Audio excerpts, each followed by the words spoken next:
వివాహమన్నది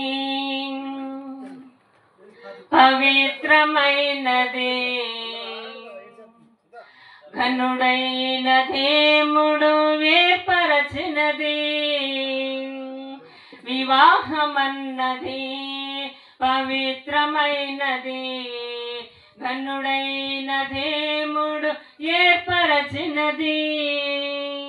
దేహములో సగభాగముగా మనుగడలో సహచరునిగా, దేహములో సగభాగముగా మనుగడలో సహచరునిగా, నారిగా సహకారిగా, నారిగా సహకారిగా స్త్రీని నిర్మించినాడు దేవుడు, స్త్రీని నిర్మించినాడు దేవుడు.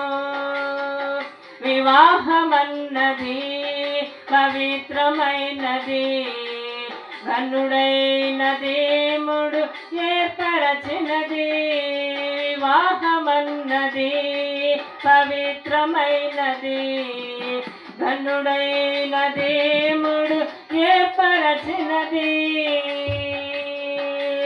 ఒంటరిగా ఉండరాదని జంటగా ఉండమేలని, ఒంటరిగా ఉండరాదని జంటగా ఉండమేలని, శిరసుగా నిలవాలని, శిరసుగా నిలవాలని పురుషుని నిర్మించినాడు దేవుడు, పురుషుని నిర్మించినాడు దేవుడు.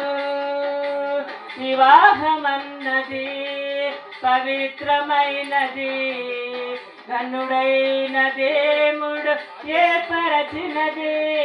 వివాహమన్నది పవిత్రమైనది, ఘనుడైన దేవుడు ఏర్పరచినది.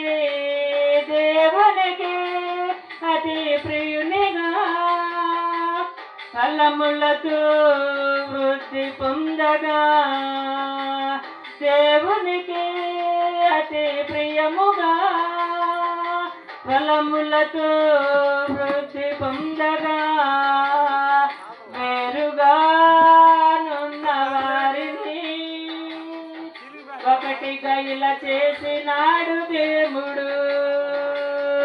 వేరుగా ఉన్న వారిని ఒకటిగా ఇలా చేసినాడు దేవుడు. వివాహమన్నది పవిత్రమైనది, ఘనుడైన దేవుడు ఏర్పరచినది. వివాహమన్నది పవిత్రమైనది, ఘనుడైన దేవుడు ఏర్పరచినది. హల్లెలూయా.